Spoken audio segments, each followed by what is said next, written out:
ওরা গত ৮ মাসে যে পরিমাণ দুর্নীতি করেছে এটা আওয়ামী লীগ ১৬ বছরেও পারে নাই। সন্তানরা আমার ভাইরা আমার লাশটা পাবো না, আমি মহিলা গেছে, আমি কি লাশটা নিয়ে রাজনীতি করবেন আপনি? এরা যে এখানে উপরে বসে বসে ঘুষ খাইতেছে আর স্টুডেন্টদের উপর জুলুম করতেছে, এটার বিচার করা হবে। এতগুলা মানুষ, এতগুলা বাচ্চা, আমাদের ছোট ভাই বোন মারা গেল কালকে, যাদের মধ্যে কোনো মানবিকতা নাই, তারা কিভাবে এত বড় একটা পদে বসে থাকে? প্রধান উপদেষ্টা ডক্টর মোহাম্মদ ইউনূস তিনিও যে আসলে তালগোল পাকাবেন সেটা কিন্তু পাবলিক আশা করে নাই। ডক্টর মোহাম্মদ ইউনূসের সামনের দিনগুলোতে খুব দ্রুত ভেবেচিন্তে সিদ্ধান্ত নিতে হবে, নয়তো ঝটকা কিন্তু ঘটতে পারে। ভালো থাকুন।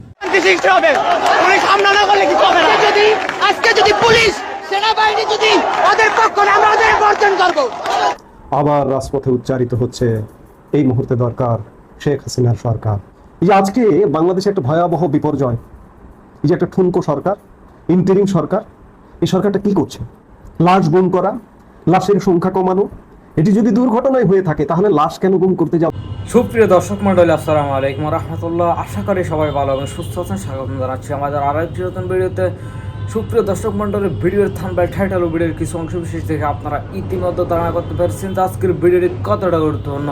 সুপ্রিয় দর্শক, ইতিমধ্যে আপনারা কিছু তার অংশ বিশেষ দেখেছেন। আসুন আমরা সেই অংশ বিশেষগুলোর সম্পূর্ণ বিস্তারিত আলোচনা দেখে আসি, যার মধ্যে রয়েছে সম্পূর্ণ খুবই গুরুত্বপূর্ণ তথ্য। সুপ্রিয় দর্শক, আসুন কথা না বাইরে সম্পূর্ণ ভিডিওটি দেখে আসি। তার আগে আপনাদের প্রতি ছোট্ট একটা রিকোয়েস্ট, যারা আমার চ্যানেলটি সাবস্ক্রাইব করে লাইক করে শেয়ার করে আমাদের সাথেই থাকুন। অবশ্যই আপনাদের সম্পূর্ণ ভিডিওটি দেখার জন্য অনুরোধ জানাচ্ছি। উপরে বসে বসে ঘুষ খাইতেছে আর স্টুডেন্টদের উপর জুলুম করতেছে, এটার বিচার করা হবে। যার মধ্যে কোনো মানবিকতা নাই, এতগুলা মানুষ, এতগুলা বাচ্চা, আমাদের ছোট ভাই বোন মারা গেল কালকে, যাদের মধ্যে কোনো মানবিকতা নাই, তারা কিভাবে এত বড় একটা পদে বসে থাকে?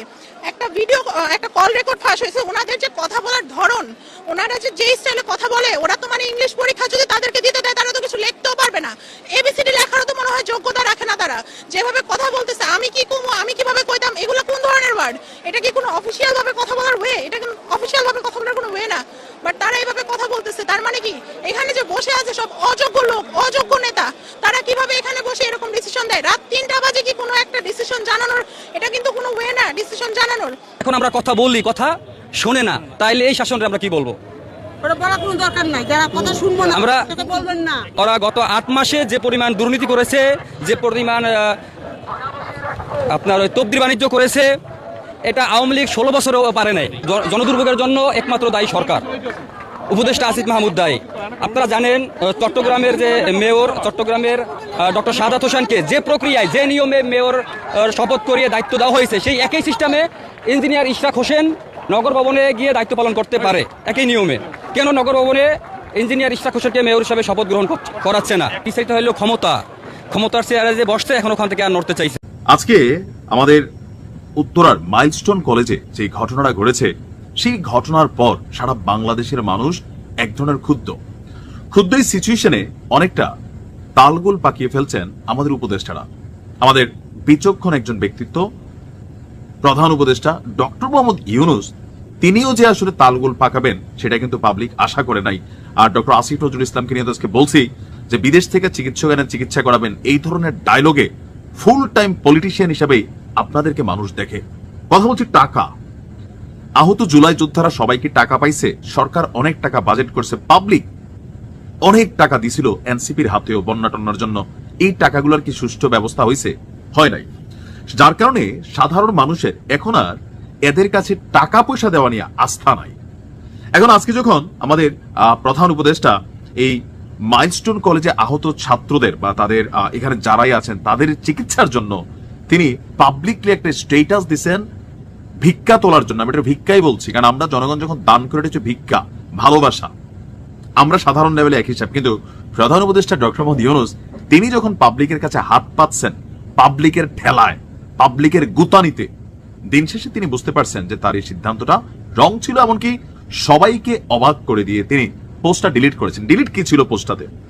তিনি আপনার এই পর্যন্ত যখন সারা বাংলাদেশে শোক চলছে, সেখানে তিনি একটা পোস্ট করেছেন, তাতে সোনালী ব্যাংকের একটা অ্যাকাউন্ট নম্বর দিয়ে লেখা হয়েছে, মাইলস্টোন স্কুল অ্যান্ড কলেজে প্রশিক্ষণ বিমান বিধ্বস্ত হয়ে ক্ষতিগ্রস্তদের জন্য যারা অর্থ সাহায্য করতে চান তারা উপরোক্ত ত্রাণ এবং কল্যাণ তহবিলে আপনার উল্লেখিত টাকাটা জমা দিতে পারেন। প্রশ্ন হচ্ছে, ডক্টর মোহাম্মদ ইউনূসের যে প্রতিষ্ঠান গ্রামীণ ব্যাংক, তার যে কর মাফের বিষয়, যে এখান থেকে নানান ধরনের মানবিক কর্মকাণ্ড করা হয়, উইথ ডিউ রেসপেক্ট, বাংলাদেশের মানুষ খুব কমই শুনছে গ্রামীণ ব্যাংক বাংলাদেশের কোন দুর্যোগে কোন ভূমিকা রাখছে।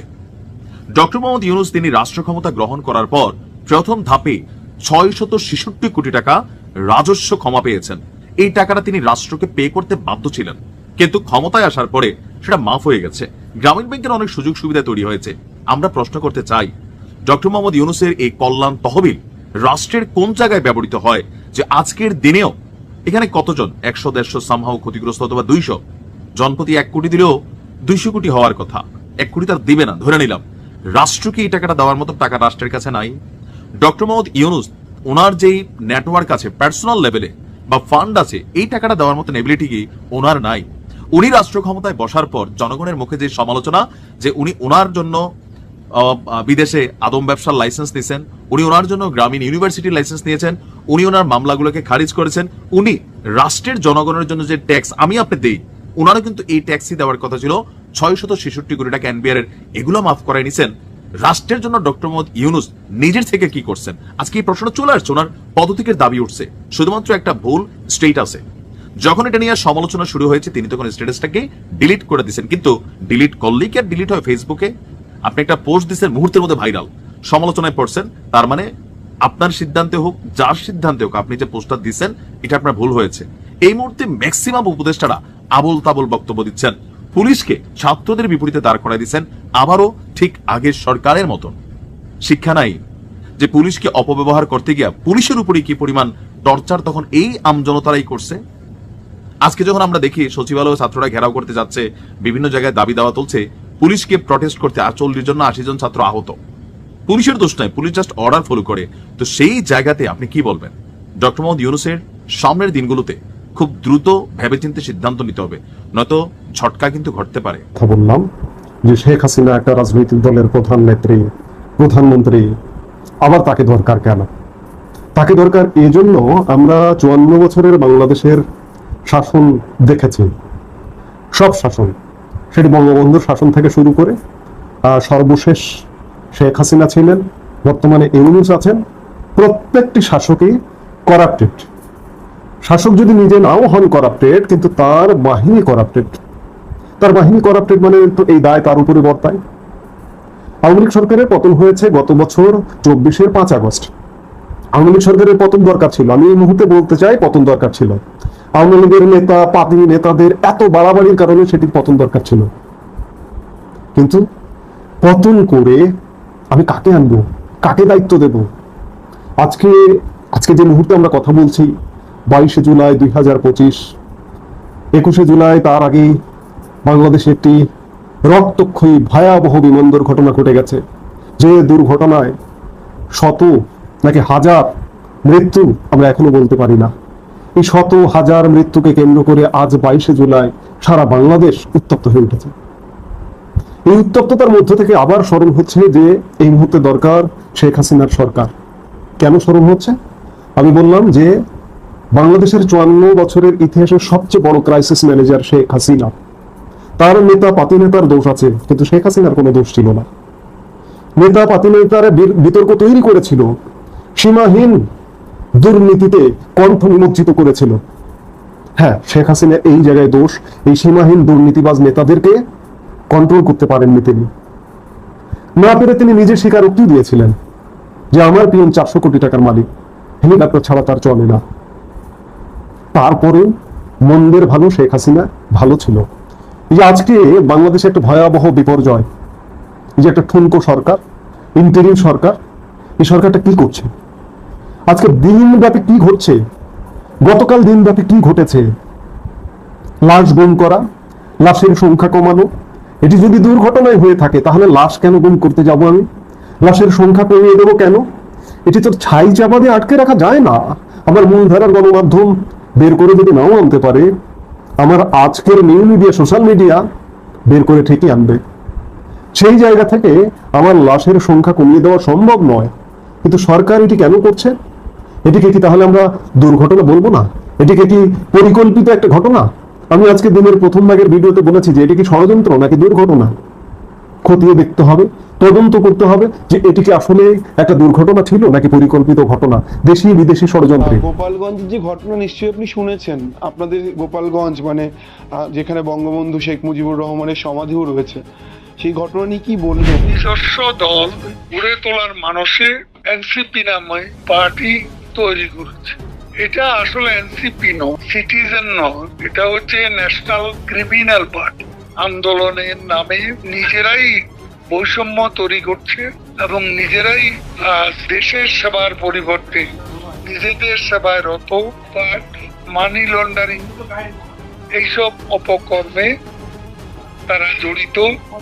গতকাল ছিল গোপালগঞ্জে তাদের সমাবেশ।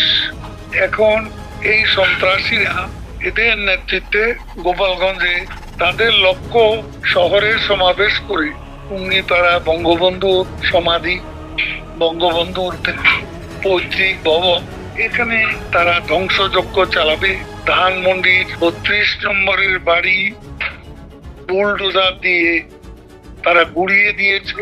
এ ধরনের একটা পরিকল্পনা, উৎকৌশল তাদের এখানেও ছিল।